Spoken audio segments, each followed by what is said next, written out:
Hello everyone, it's Darkseeker here again, bringing you another Hearthstone video, this time looking at Warlock Arena. Now, just heading into the draft here, Defender of Argus, just looking really solid. Mortal Coil, really good for drawing a card, essentially. Wrathguard is a really good 2-drop because of the stats, but I'd be tempted to take Mortal Coil here. I just think it has more value in terms of being able to kill something and draw a card. Void Walker or the Harvest Golem. Harvest Golem as a 3-drop is tremendous value because of the Death Rattle. I think Harvest Golem is the pick here, actually. As good as Void Walker is, Harvest Golem should be an initial pick because it's a solid minion that can potentially kill something and then come back to life as a 2-1. Silverhand Knight here I think is the pick. The 4/4 body and the 2/2 body is good stats for 5 cost mana. It's not bad at all. I think it's worth going for. Not too keen on Lance Carrier, not too keen on the Jouster. Even though the Carrier is a 2-drop and can enable another minion, no, Silverhand Knight is good. Yeah. Stormwind Champion, really good. If we're going to be playing, it depends on what kind of Warlock this is, but if we draft lots of sort of low value minions, Imp Gang bosses that spawn imps, Stormwind Champion is a great enabler. Salty Dog I really dislike, 4 health for 5 cost, it will just die. Murloc Tinyfin, no way. So that only leaves the Summoning Portal. Now I think most pro players would stay clear of the Summoning Portal. It could be a 4-cost dead card on the board or in your hand. However, depending on how this draft goes, it could give us incredible value. Your minions cost 2 less, but not less than 1. We could board Flood with this, so let's pick it and see what happens. Mechanical Yeti, 4/5, that's good stats. And we get a spare part, they get a spare part too, that's alright. Oh look, there we go, auto pick, Imp Gang boss. Probably one of the best 3-drops in Arena, generally speaking. Warlock specific, but one of the best 3-cost cards you can have because it will probably trade into something in the early game and not die and spawn you an imp. Okay, Chillwind Yeti or Hellfire. This is quite a difficult choice. Hellfire is a good board clear, however Chillwind Yeti is a 4/5. For 4, it is good value. It is good value. We already have a 4/5 Yeti, but we'll take another one too. Doomguard I think is the pick here. Imp Master offers incredible value, usually, but Doomguard, well, it's a demon. If we get a Void Caller, it's a good way. It's a good card to have. Spellbreaker has to be the pick. Reckless Rocketeer is good for burst damage, but it has 2 health, it will just die. Spellbreaker has utility, we can silence a taunt with it, it's pretty good.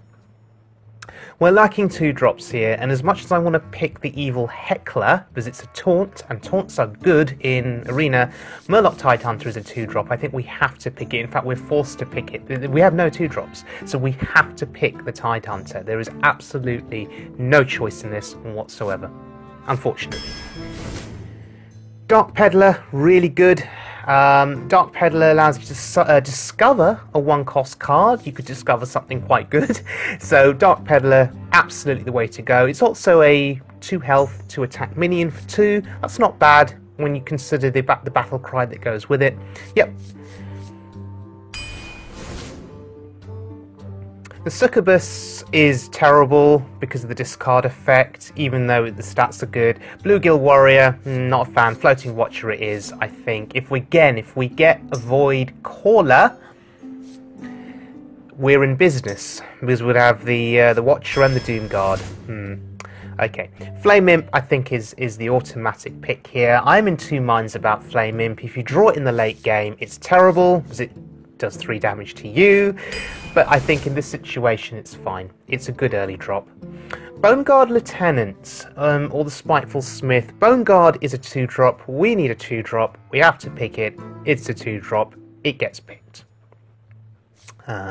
Spiteful Smith has 6 health though, that's actually pretty valuable, but No, we have 5 drops already. We need the 2s.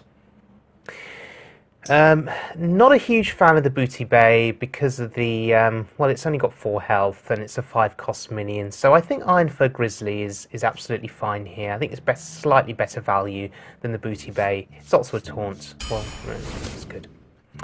Jewel Scarab or Flame Imp? Do I really want a second Flame Imp? No, I don't. I do not want to do 6 damage to my face. So it is the Jewel Scarab. Jewel Scarab will let you discover a 3-cost card, and that's incredibly valuable. Because there's a good chance of getting something class-specific in that as well, which is useful. So, yeah, that's good. Boulder Fist Ogre or the Bloodfen Raptor. We don't have a 6-drop in this deck, and so the Ogre could be good, but we still want 2 drops, right? But Ogre is so good, you can't pass that up. It's got 7 health. I mean, that is so difficult to remove. I mean, that needs a Fireball and a Ping if you're taking on a Mage, right? So, I think the Ogre is good, but the Raptor isn't bad either. It is a 2-drop, so we're going to pick the Raptor. Because we want 2s. We want the early game. Azure Drake. Absolutely wonderful here. It's card draw, right? And it's spell power. It'll combo with Mortal Coil, which is great. Way to pick the Azure Drake. Oh dear, Curse of Rafarm, no thank you. Argent Horse Rider, yep, Charging Horsey, really good value, with the Divine Shield of course, so it's great. Yeah, Argent Horse Rider, sure. Pit Fighter or the Sentinel? Pit Fighter is a 5/6. The 5/6 is really good stats. 6 health for 5 is tremendous. It really is. I think that is absolutely worth picking. The Sentinel is not guaranteed to get you value. If it dies as the only minion on the board, you don't get any value from it. So I think in this situation, we have to go with the Pit Fighter here, and it is really good. 3 good cards here. We've got stuff for turn 4, so it's either going to be the Haunted Creeper or the Abusive Sergeant, right? I think either is fine here, but we would like another 2-drop, so I think the Haunted Creeper may be the way to go. Maybe the way to go here. Creeper also goes well with the Stormwind, so, you know, when it dies, summons those 1/1s. So, yeah, Creeper it is. Okay, we do not want another summoning portal, so we're going to go for the Voidwalker here. Sense Demons doesn't offer you great value. I mean, it's like an Arcane Intellect, right? But what if you've used your demons up? What if there are none left in the deck? It's terrible. Voidwalker or Bloodsail Raider? We don't have a weapon, so Voidwalker I think is a sensible pick here. Yeah, 2 Voidwalkers I think is okay. It can help you. Voidwalker, interestingly, can save you late game, particularly if the game is getting very, very close. It can tank 3 damage, die in the process, but it's a tank still, and it can save your life at the end of the game when your boards are quite even and you're all going face. It can be the difference maker in stopping lethal. So yeah, it's a good pick. Zombie Chow, Evil Heckler, Stormwind Champion. I actually do like all 3 in the sense that the Heckler is a taunt. The Heckler is a taunt. Stormwind Champion, though, is Stormwind Champion, and having 2 Stormwind Champions is really good. We have lots of early game. We have 1-drops. Do I really want Zombie Chow here? I don't know if I do. We're going to need to be quite aggressive, mulligan for those early cards, and just curve into our 3-drops and 4-drops. So I don't like the idea of the Zombie Chow healing my opponent, or having to choose a Zombie Chow over, pick it over a Void Caller, for example, or a Flame Imp. So yeah, Stormwind is good. Double Stormwind. He kills one, we play the other. Dread Infernal is superb here. It's just it's a ping, right? It's a ping for the whole board. It's really useful. So I think we picked the Dread Infernal. We have not picked up a Void Caller, and that is really annoying me. Because we've got the Doomguard, the Watcher, the Flame Imp. These are all cards that benefit. And There's another Imp Gang boss. That's another card that would benefit from having a Void Caller, but we're going to pick the boss anyway. It's just worth so much value. Two of those on the board alone can just dominate, help you to dominate, and really win you those games. So it is worth picking the Imp Gang boss from a value perspective because of the imps that get summoned. Forget Sense Demons. The Ogre Magi is a 4/4. Stats are okay. Well, they're not okay. It's average, but it's not great even. Actually, it's not good. The redeeming aspect of the Magi is the +1 spell damage, but it's not as if we have many spells, right? Do we just pick the 4/4 for the body though, or do we go with the Leper Gnome? We've already got double Void Walker, Flame Imp. Do we need another 1-drop? Is that what we're really after? Is that going to make a difference in this game? Or should we pick the Ogre because it's just a 4/4 body? The Leper Gnome offers better value because of the Death Rattle, and it's a 2/1 for 1 cost. But the Magi is a body, and I think we need a body. We need some stuff that can fill out the mid-game, so we're going to go for it. Illuminator is terrible, there are no secrets. Deathlord is terrible because it can bring out a big minion. Are we desperate for the Deathlord, or do we pick the questing? I think we go for the questing adventurer here. We have low value minions. We have a Flame Imp, we have a Mortal Coil, we have a Void Walker, we have 2-drops. Not that many of them, but we have some. There are things that can combo with the questing adventurer then. So I think the questing is decent. Whenever you play a card game, +1/+1. I think it's okay. Alright. A few questionable choices there. Should we have gone for the Leper Gnome, for instance, over the Magi? I don't know. These are things these are questions that are going to haunt me. Okay, heading into the next, heading into our games now, and I'm just going to showcase a selection of games from this run. The games that I really enjoyed playing, those are the ones that I'm going to showcase. Gul'dan versus Anduin. Okay, this initial game is against a priest. Now, this opening hand is interesting. There are no 1-drops or 2-drops in it, so we don't like it. The question is, do you mulligan the entire hand, or do you keep a 3-drop? If we are going to keep a 3-drop, we keep the Harvest Golem, right? Because it's better value. Yeah, it's better value compared to the Ironfoot Grizzly. There's a 2-drop, there's a Summoning Portal. Things could get very, very interesting very shortly.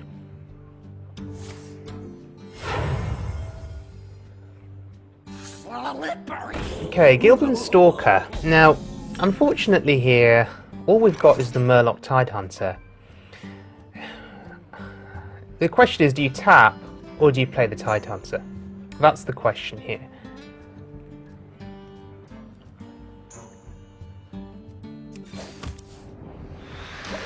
Okay, tapping is fine. Murloc Tidehunter, I mean, the 2/1 part of it just dies to the Stalker, and then he heals it up. Now there's a Shadow Boxer on board, that's really bad. So, here, we contest the board with the Imp Gang boss. He will have to trade in twice in order to kill it, and I'll get 2 imps. Oh, okay. He doesn't have to do any trading at all. Shadow Word Pain, really, really good for him. And look at me, I'm down to 22. I'm in serious trouble. Thankfully, though, well, we've got options here. I mean, we've got Mechanical Yeti, which is a 4/5 body. He can't kill it, right, with those 2 minions. So that's great. I was going to use Spellbreaker on the 2/3. That would accomplish a similar feat, I guess, because it's got 3 health, the Spellbreaker. He'd have to trade in twice, potentially. But Mechanical Yeti is a 4/5. Next turn, we have the Summoning Portal, and we can play the Murloc Tidehunter. And then from that point on, we can start flooding as more and more minions come into our hand. Summoning Portal has 4 health. It doesn't die to Light Bomb or Holy Nova. That's really bad, because he's going to kill... No, oh. thought he was going to kill the Yeti. No, he's being... This priest is being aggressive. Priests are not meant to be aggressive. They're meant to be passive, and they're meant to heal and do priest things. Sure. Okay. Okay, we've got lots of options here then. We can Spellbreaker the 3/4 just to get those stats down. Or... No. I'm just trying to think if there was a Mortal Coil play here. I don't think there is. So many options. Okay, we're not going to waste the Spellbreaker. We're just going to kill the thing, right? And we're going to flood the board. I'm happy to lose the Yeti. I think I was going to lose it anyway. I'm happy to lose it. He can kill it, sure, whatever. The key thing here is that I'll have other minions on the board here. We have a Stormwind champion for turn 7, so if we can maintain a board presence, we're in a good position. The Harvest Golem is a sticky minion, so when it dies, there'll be something else there. Again, really good for that Stormwind champion synergy, because you're still keeping a minion on the board, which can then benefit from the champion's +1/+1 buff. Well, he doesn't have an easy solution. Well, there doesn't seem to be a Holy Nova. Otherwise, I think he would have played Holy Nova by now. Or maybe that Harvest Golem is giving him some trouble. I don't know. The Golem is annoying. I mean, if he wants to kill the Harvest Golem, he'd have to trade the 3/2 in. Now, that's a big loss. Ah, Unstable Ghoul. And let's not forget, he did Thought Steal, right? Okay, he does kill the Yeti now. And he sacrifices the Shattered Sun. Great. Unfortunately, look at what I'm left with. This board just dies. The ghoul will kill my board unless I silence the ghoul. If I silence the ghoul, and I utilise Mortal Coil, I can keep 2 of those minions alive. That's really valuable, you know. That's really valuable.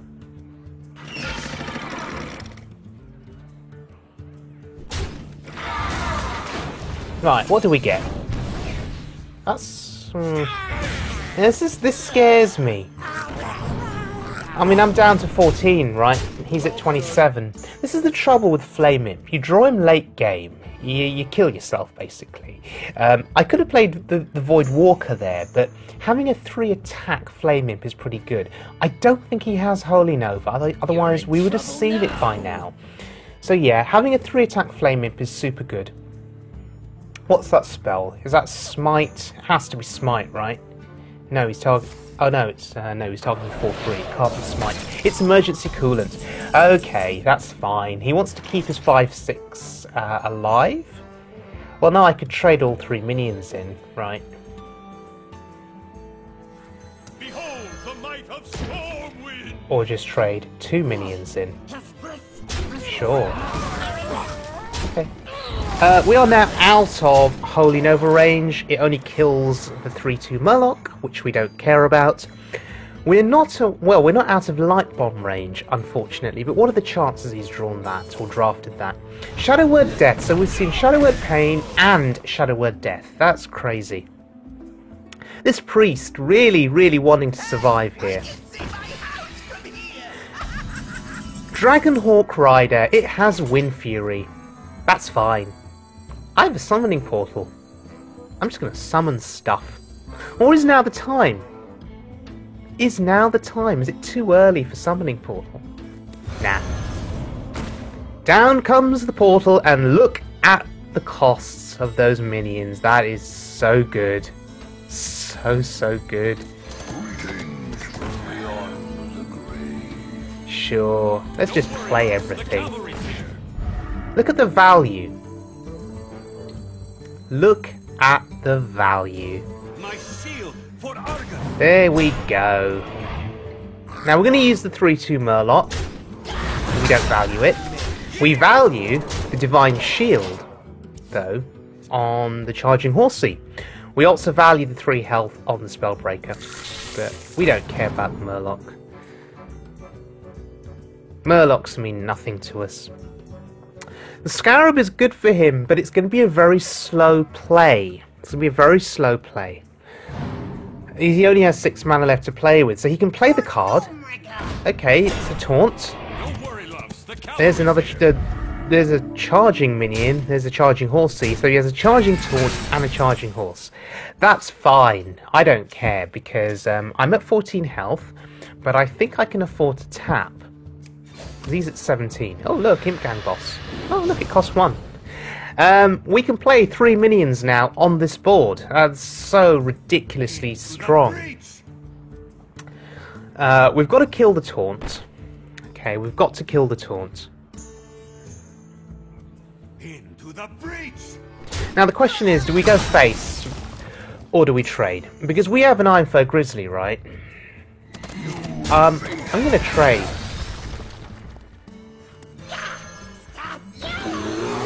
And just flood. And we'll taunt up the portal, sure. We don't really have use for it now. And now we go face with the Spellbreaker. Fall to the face is pretty good. Holy Nova does nothing here, really. We can leave the 1-1 alive. Well, I mean, how's he going to get through this board? I mean, Holy Nova kills the 3-1, it kills the 2-2. It will damage my other minions. He'll still have to trade the 1-1 in. Confused? Really? I don't think that saves him. The Void Walker has now become a 3-1. The Imp Gang boss has become a 4-2. Really? That does nothing. That does nothing. And that does nothing. Because 5, 6, 7, 8, 9, 10, 11, we haven't got lethal, but we're close, so we can tap here. Oh, look. Questing Adventurer. You're in trouble now. Questing Adventurer actually gets value. How often do you see that pulled off? Questing Adventurer actually being buffed up. Oh, wow.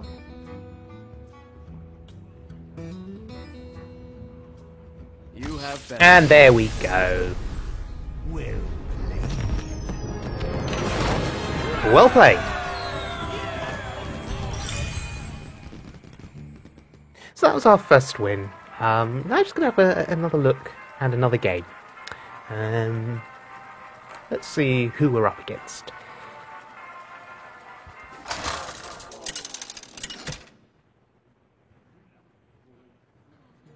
Gul'dan versus Anduin.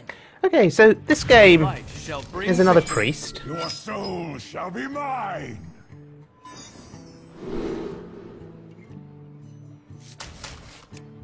The Creeper is good to keep, it's a sticky minion, and there's the Void Walker.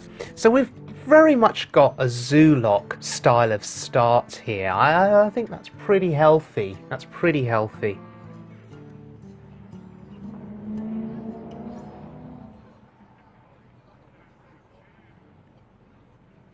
We don't have a 3-drop, which is annoying, but the Spellbreaker is there for turn 4. But again, you'd hope that there is something that can benefit from the Spellbreaker being played. Something silenced, basically. We'll see. Oh look, Summoning Portal. So if we don't want to play Spellbreaker for turn 4, we can play the Summoning Portal and hope to get some further value from it if he doesn't remove it. You hardly ever see Summoning Portal.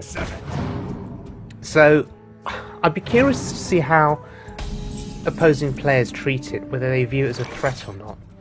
The Curator is really dangerous because of what it could have given him. Quite often... Ooh. The Seeker is terrible.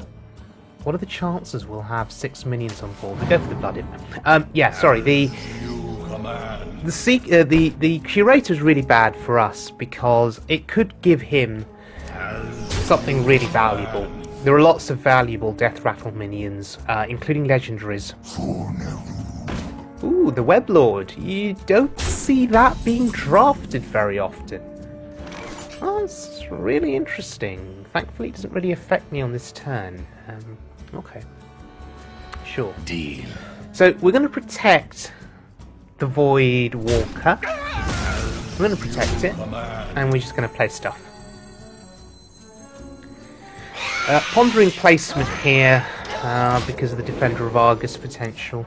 That's not bad actually. 3 health creeper. If we can get Argus in play, it could be pretty good. Is he going to attack?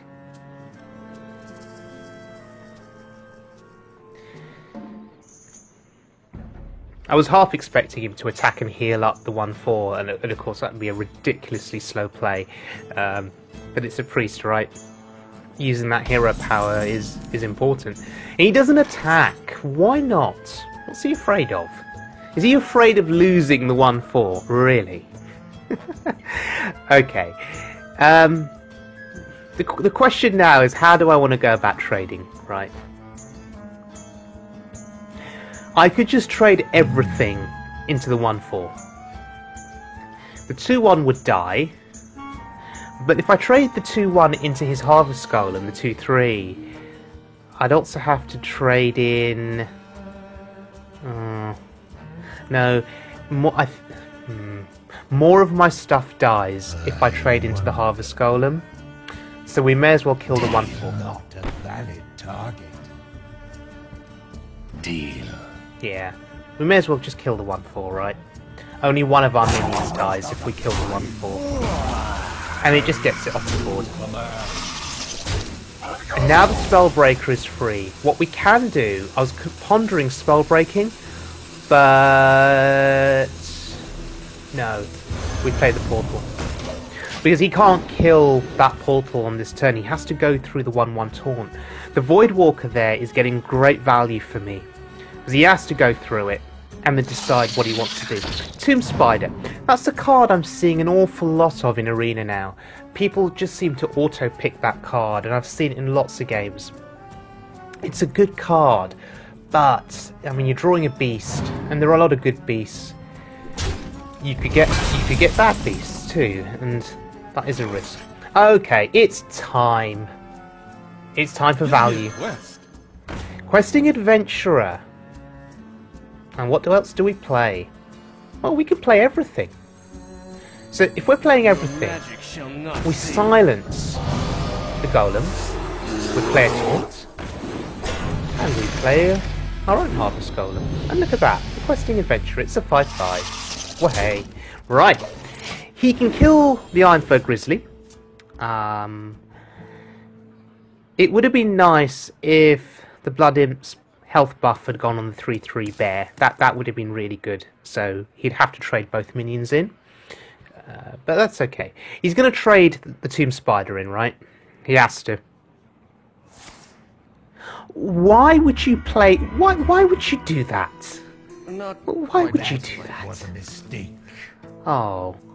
It's okay. I make those kinds of mistakes sometimes too. We all do, right? You're desperate to draw a card, anything that can help you. So, Mind Vision. Ooh, take an enemy card from their hand. Let's just play it, see what we get. Oh, they don't have any cards in hand. Oh, it's all good fun. He's worried about the summoning portal. I asked that question earlier. You don't see portals being played in Arena much, so how much value does the opponent place on it? Well, that just answers the question. They see it as a huge threat, and this is why they should see it as a huge threat.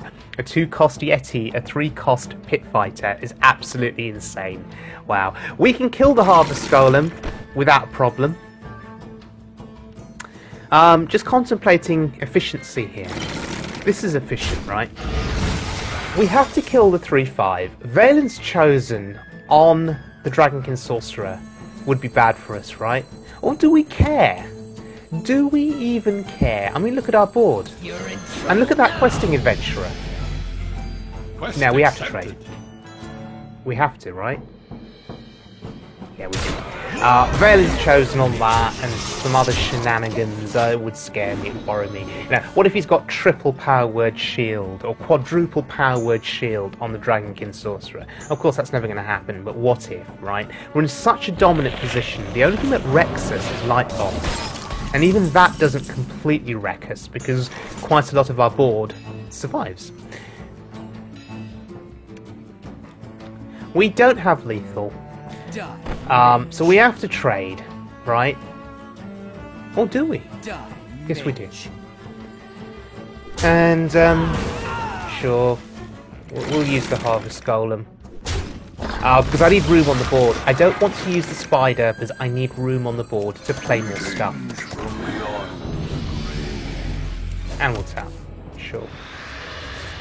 Should have tapped first, but it's fine. I don't think there's anything now, apart from Light Bomb, that can get him back in the game. But as I say, even then, the 5-6 survives, the 3-4 survives, the 0-1 survives, the Spider survives, and the Portal survives. So Light Bomb actually only kills 2 minions.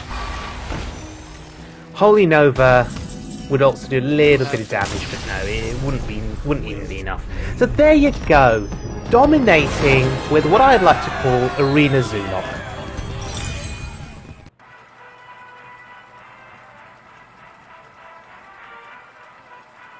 Okay, heading into another game now.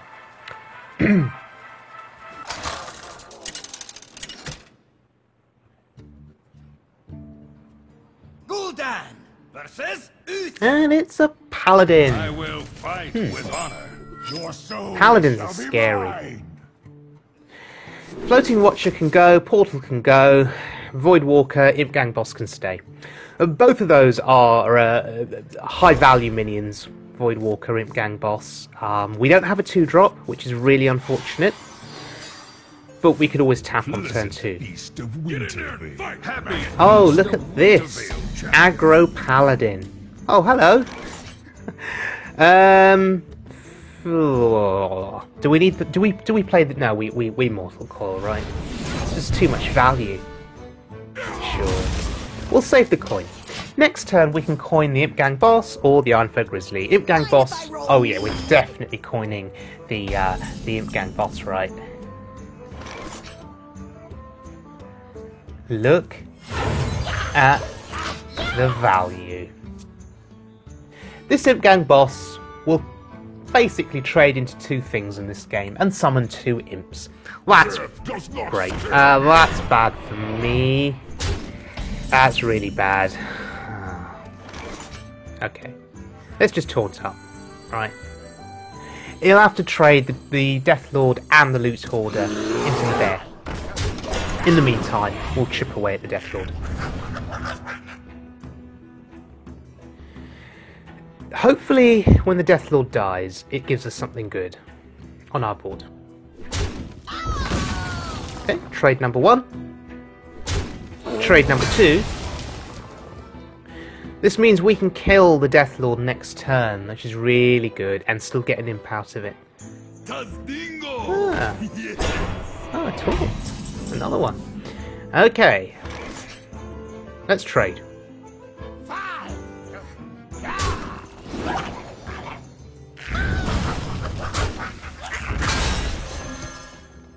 Oh, wow. Charging Horse. Do we want to use the Charging Horse now?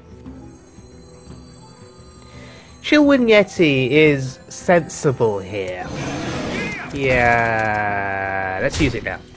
The reason we're using the Charging Horse now is so that the Yeti can trade into the 3-3. Although he'll probably get the value trade, right? Yeah, he'll get a value trade here. Maybe I shouldn't have done that. No, that was a mistake on my part. If we'd left the taunt at 5 health, he'd have traded into the 1-1 probably. Actually, that could have worked out well for us too, because we just put the imp into the 3-1, but he had the 4-5 healer. Yes, that didn't work out. Okay. We've got to kill the 3-3 taunt. That much is obvious. How do we go about doing this then? Is there any super efficient way?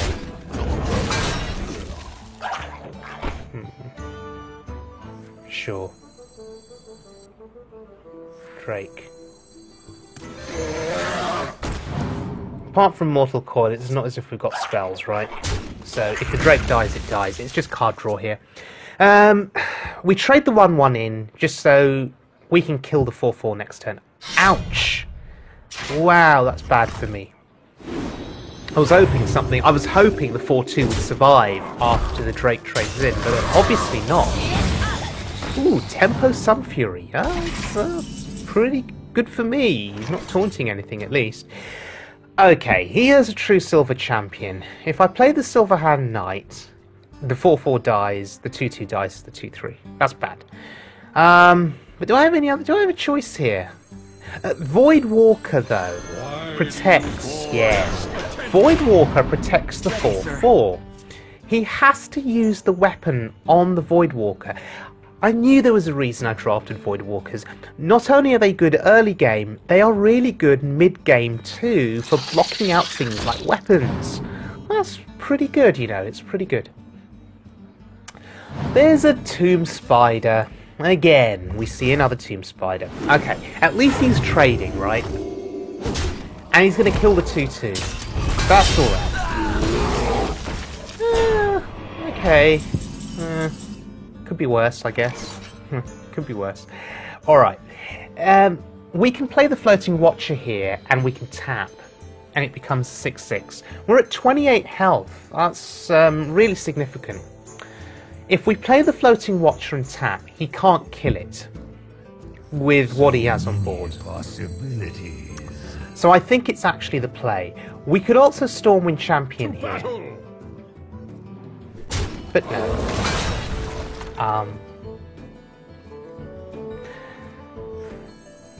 That Silverhand Knight's going to die, right, to something on his board. The 2-1's going to kill it. So, do we just Stormwind here? I don't know. Let's see what we get. That's alright.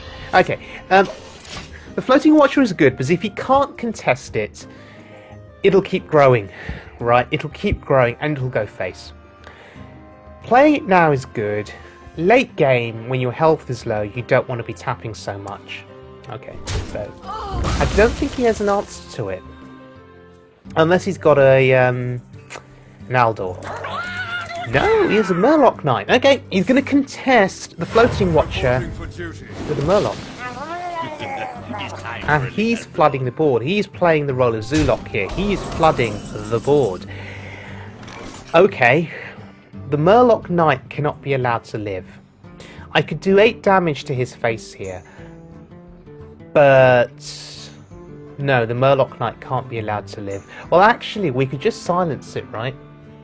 If we just silence it, it's not a threat anymore. Well, it is. It's a 3-4. What worries me more is that 2-3, the Amani Berserker, because if there's some activator on it, its attack gets buffed by 3. Okay, maybe we should attack first again, but no, we were definitely silencing that and killing the Amani, right? We're definitely doing that, and then we're just going to play stuff. Oh yes, look, we've got the Flame Imp. We can actually buff the Floating Watcher again. It will go to 8 health.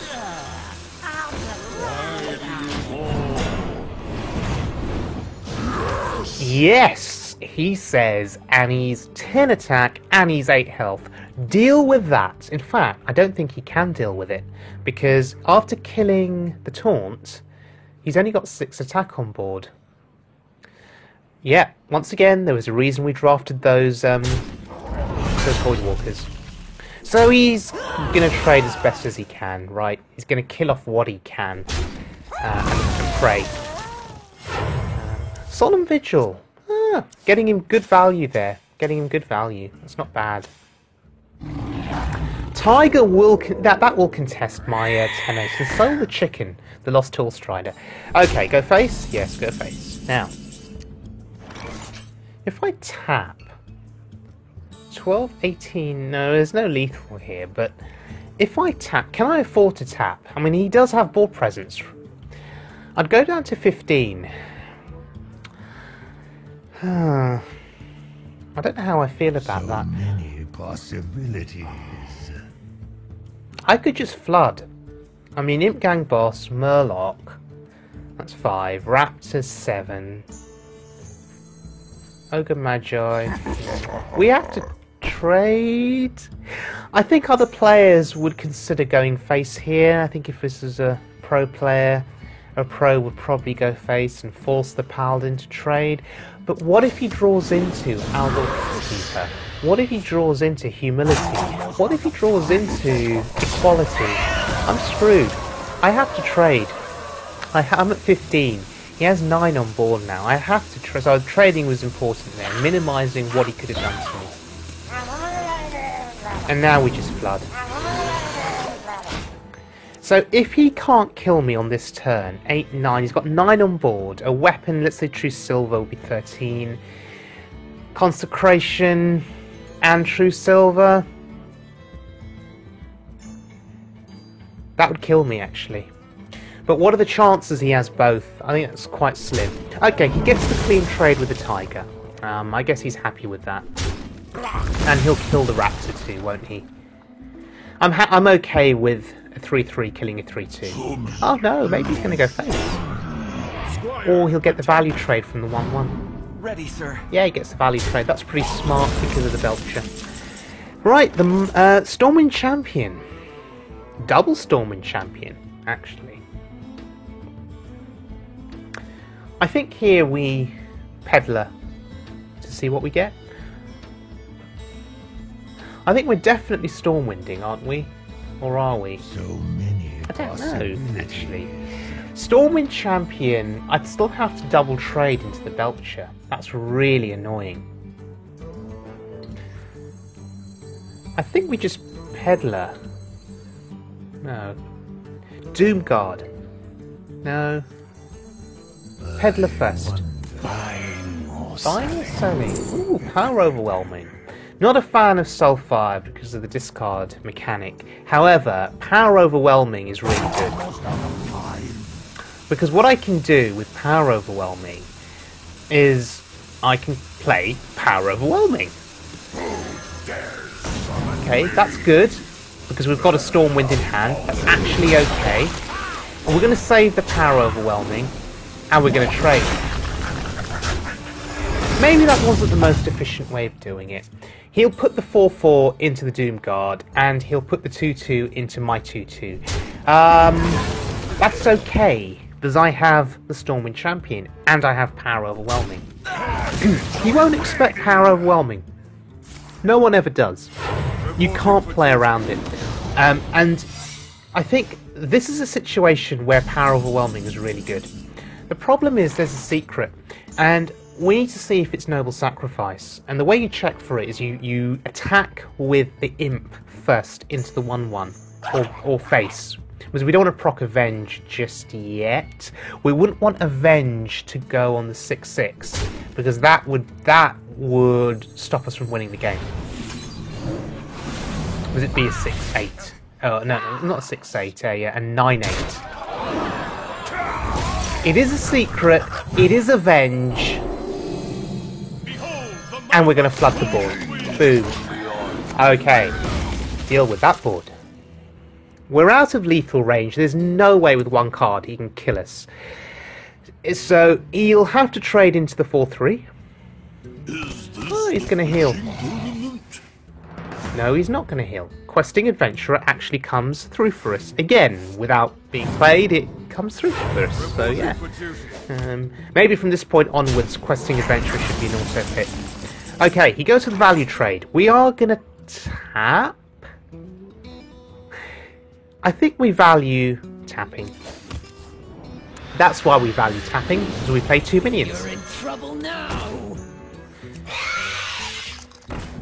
We don't have lethal, we have to trade.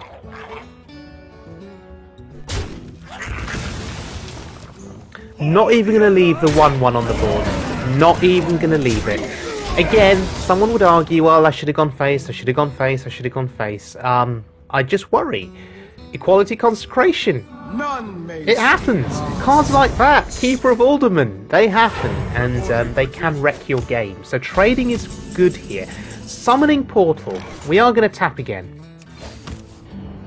Sure, whatever. 4-5. Comes a 5-6. And look, the Summoning Portal can actually attack. I fight It's rare. dirty. We're keeping the champion alive as a 6-1. My board... Oh, okay. I was going to say my board gets partially wrecked to Consecration. But there you go. Portal value once again. So much fun.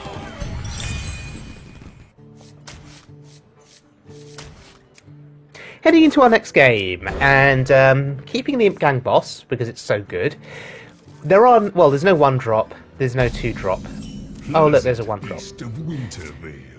And do you know what? In Arena, that's about the only time I feel comfortable playing that Flame Imp.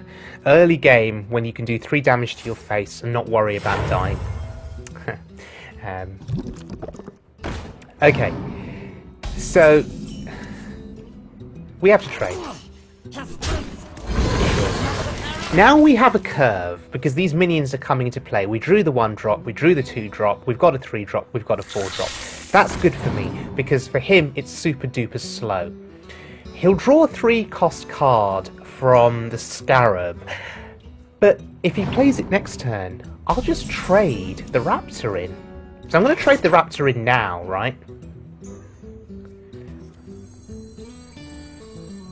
I'm actually contemplating questing. Give me a quest. Yeah. Questing Adventurer over the Imp Gang boss. The reason is, I don't think he can kill my questing unless he has a cog hammer. And that's not going to kill it. He wants me to double trade. Well... Let's... That's annoying. If he'd played a normal 3-drop, I probably could have traded the Raptor in and kept the questing alive. We're just going to be aggressive here and pray there's no Blood Knight, and we're just going to go face. He has to trade, right? And he's going to kill the questing anyway, so I may as well get some damage in with the Raptor. He's board controlling here, but he's not going to win that war because my Yeti will trade in. And we play on curve. You're in trouble now. Pit Fighter on curve, 5/6.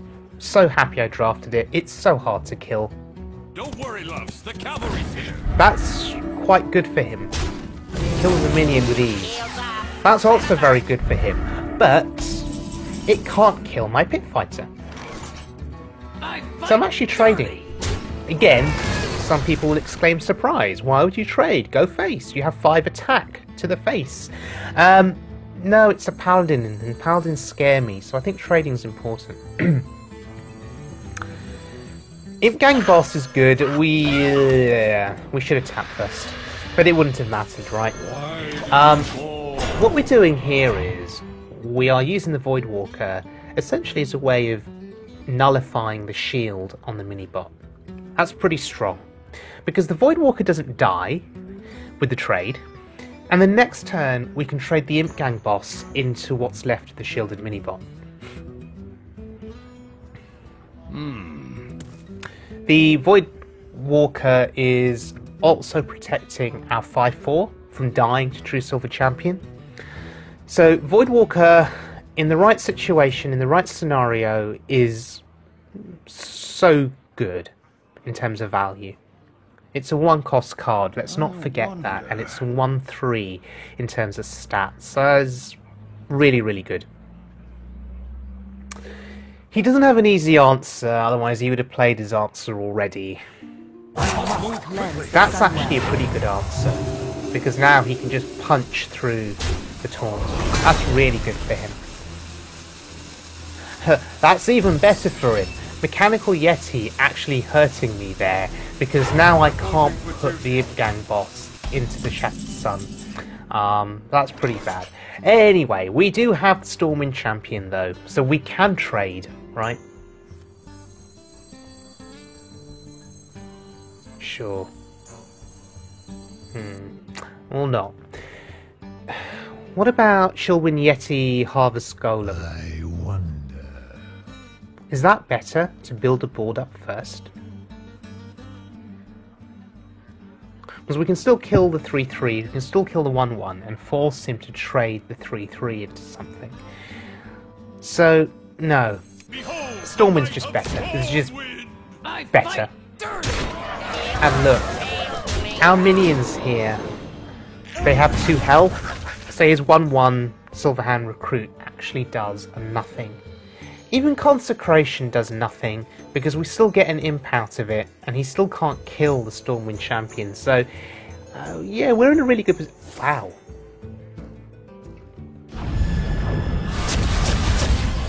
Oh, spawn an imp, and then carry on.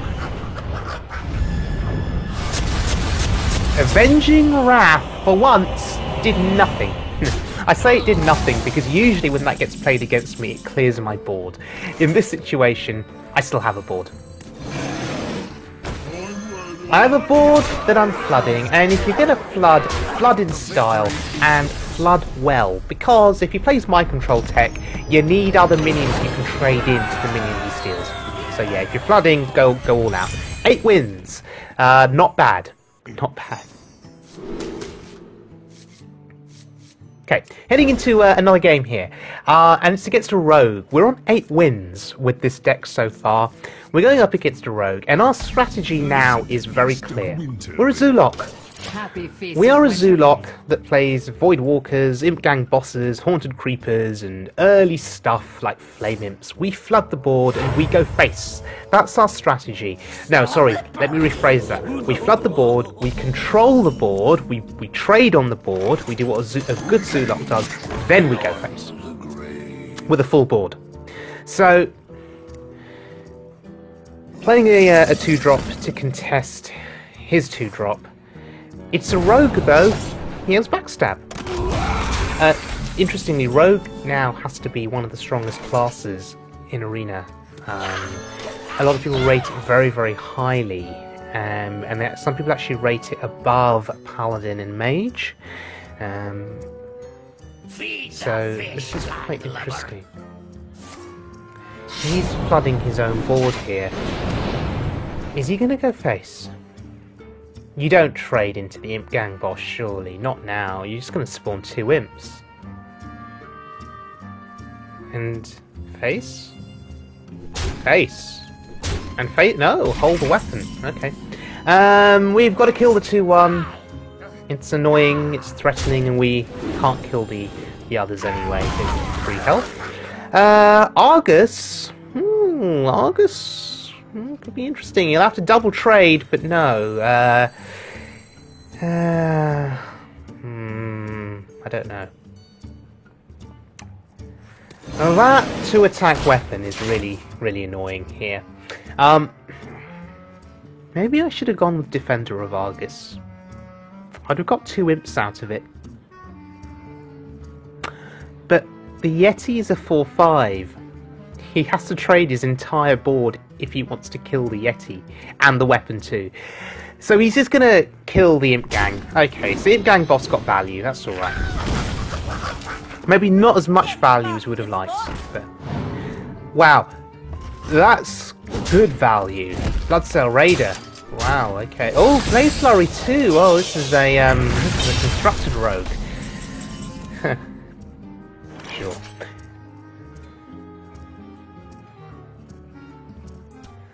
A taunt? Well, let's see what the Scarab gives us. Ooh, Demon Wrath. Or do we just want the little Exorcist? Oh, no, Demon Wrath does something, I guess, in this game. Do I do it? No, I don't do it now. The Grizzly just dies, but we've got to play it. We have to play it. The dream is that he hero powers, trades in the 2-1 and the weapon into the Grizzly, and then actually attacks the 1-1 with the 4-3. Then I can Demon Wrath. Burgle. Ugh. Right, he's got some class cards now. Let's hope he got terrible ones. Like Sacrificial Pact. Okay, so he's actually slowed himself right down here. That's actually really good for me. Sure.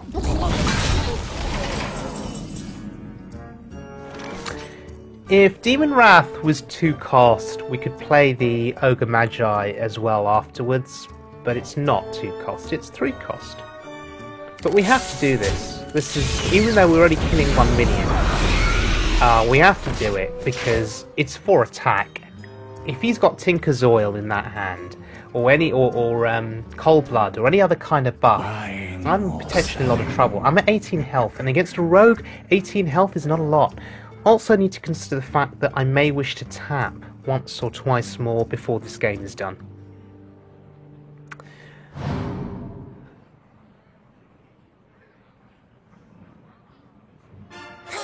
Oh, Dark Peddler actually gave him that darn Murloc.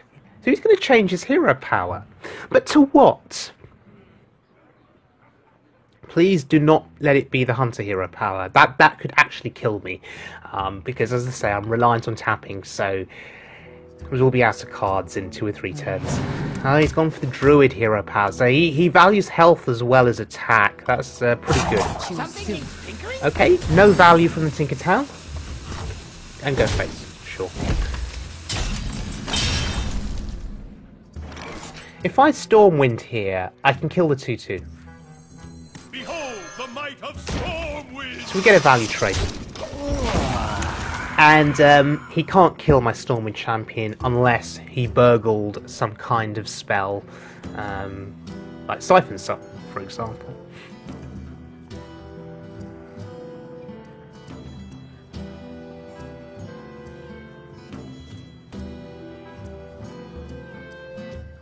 So many options. What else could he burgle from this class? Dark Bomb would be pretty good for him. I believe that's one of the spells he burgled, because... No, it's not, it was a minion. Okay. And then hero power, sure. Okay. Is he going to ignore the 2/1 then? Or is he actually going to kill it? No, of course it's a 1/1 now. Oh, okay, he ignores it, sure.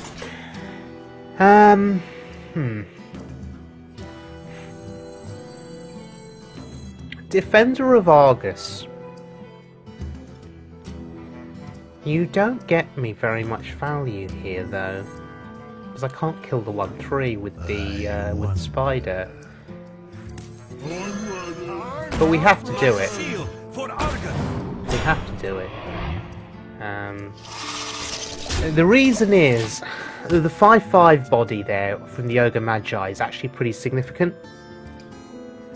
He has to work very hard to get through this board. In the meantime, I'll have my Azadrake and my Floating Watcher. Wow, Reckless Rocketeer. So I was actually offered that in my draft, and I turned it down.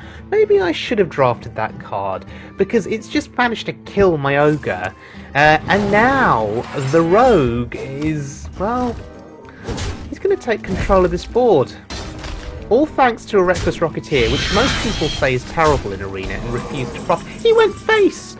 He actually went face for 4. He did not kill the 2/3. And he's at 15 though. Ooh. He's forcing me to trade. He knows I would trade. But now I have board control. That's really interesting.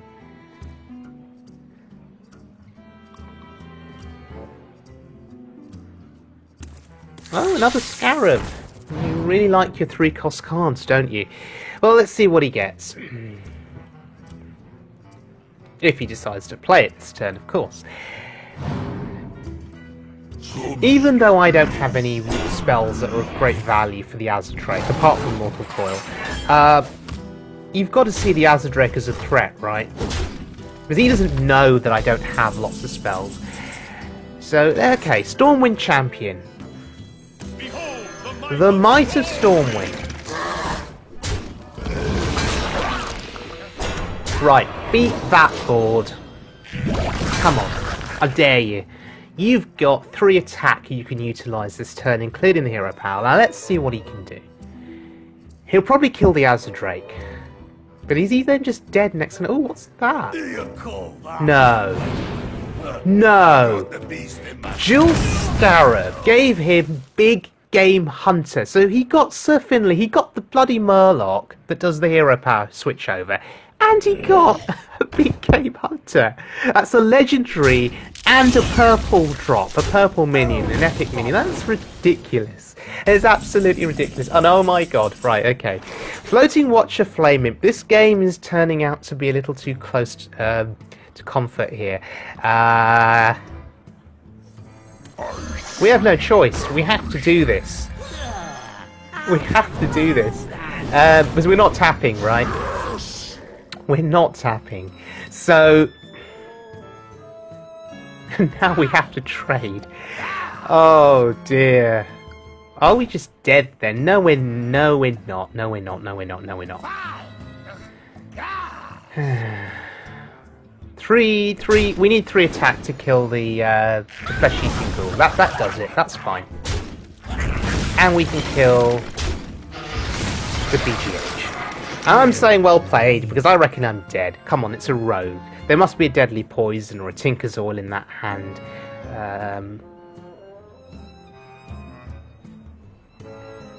Wait, he doesn't have a weapon. Does Tinker's Oil still work if he hero powers with the druid hero power? What? Wilfred Fizzlebang? You go face! Well, okay, I understand that. It means I can't tap. That's actually quite smart. Huh. Okay, so 7, 8, 9, 10, and 12. Right, what do we get? Shield Bearer! Is that enough? Wait, so we can kill Alfred Fizzlebang, we can kill the 2-2. Mortal Coil doesn't do anything much, or does it? Or is the Shield Bearer more valuable? Who would have thought a Shield Bearer? One of the most terrible cards you'd get in a drafting process. You shall not pass. Right, okay. Now for the trades. So 2-1 into the 2-2. Yeah, we have to get the attack power down. Right. And we kill everything, right? We kill everything. Oh yeah, we don't even contemplate going face there. Well played. I have no Sylvanas! Really?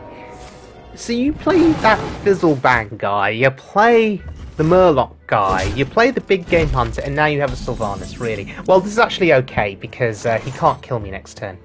Unless he has a spell or some form of charge minion. You're in trouble. So now we just, we go face. We go face. Yeah. I love the Photon Watcher. I love his attack, his attack sound. That laugh is, evil. He has to trade Sylvanas in, and then he has to hero power, right? But I'll be at 1 health, and he dies next turn.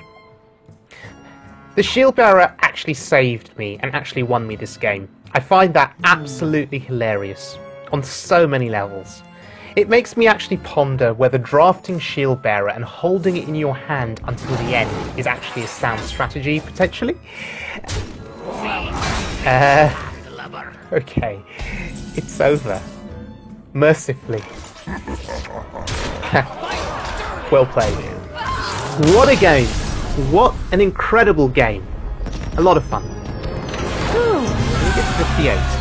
Okay, so that, ladies and gentlemen, is our 9 wins. Yeah. Wow. 9-2 with this deck. Not bad for Warlock. Okay. Heading into this last game now, and oh, look at that opening hand, it's pretty good. Unfortunately, just to let you know in advance, I lose this game. This is the last game in the run, so I won't commentate it. It's a mage. Were there things I could have done differently in this last game? Yes, quite possibly, absolutely. Maybe, I don't know. You'd think with this opening hand that I was not going to have too many problems, right? But unfortunately, the mage had answers to everything, and I'd play stuff, he'd play stuff, I'd clear his stuff, he would then have answers to my stuff, and that's pretty much how the game went. And unfortunately, he basically beat me. Oh, look, there's a perfect example of an answer. Purple card, Arcane Blast, yeah, sure. Can't beat it. So, yeah. I mean, this game, you sort of look at it already and you think, What other cards does he have? Murloc Tidehunter there, just, would have been pointless. He'd have pinged it down, so... Haunted Creeper is sticky. But you'll if you watch this last game, you'll see what I mean about the mage having answers and, you know, me not being able to do a huge amount to counter it. Maybe there were some better plays that I could have made. And quite often in these games, these are high-stake games, right? You know, we're going for 10 wins here. Every single play absolutely matters on every level. You make one mistake, it can lose you the game. So anyway, I'll stop talking now. I'll let you watch this game in peace. Do check out the rewards at the end of this. I do showcase the rewards from this arena run, as well as the cards I got from the pack. So yeah, do stick around from that. I'll see you all again very soon, everyone. Do take care of yourselves. We've got some exciting content on the way in terms of arena and in terms of constructed. So do subscribe to my YouTube channel where you can find all of my videos. And I'll see you all again very, very soon. Do take care now.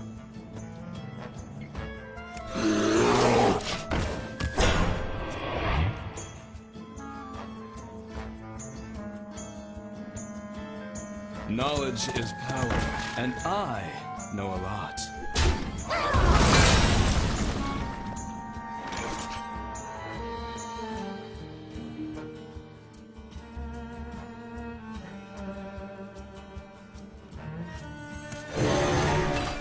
Why do you call?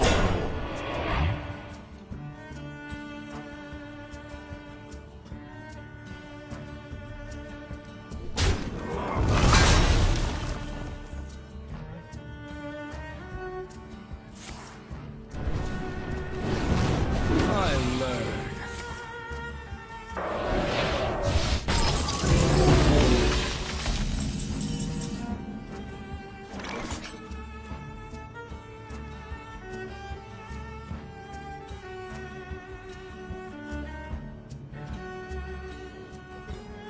Your magic shall not save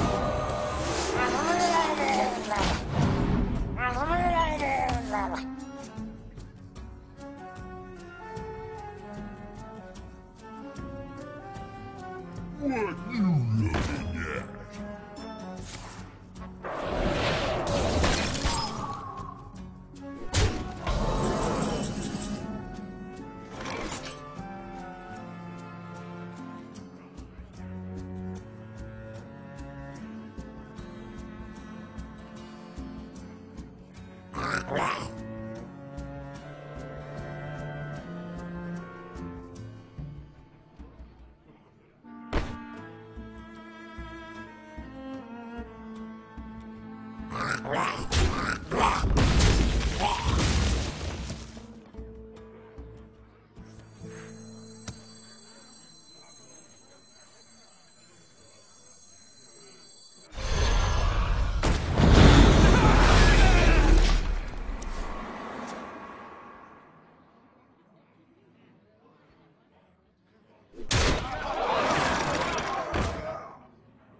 Right on time!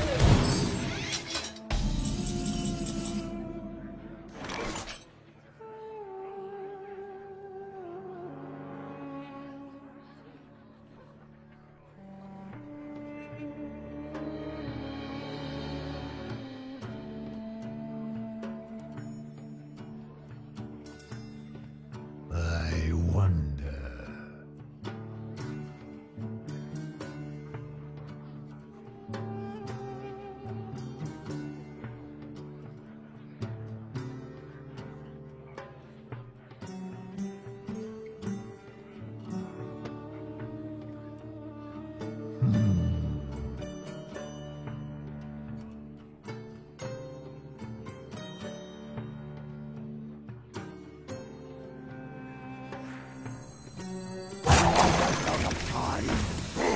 Dare summon me? A paltry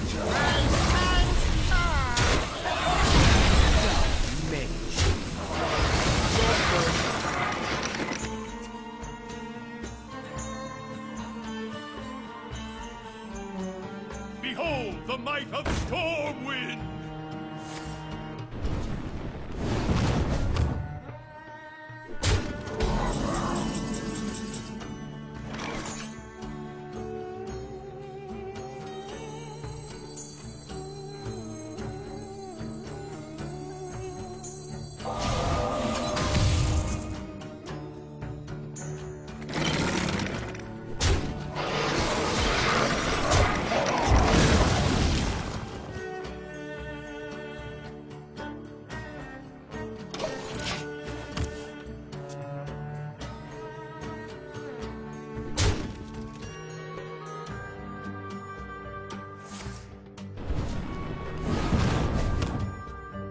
Happy Feast of Winter. You win this time.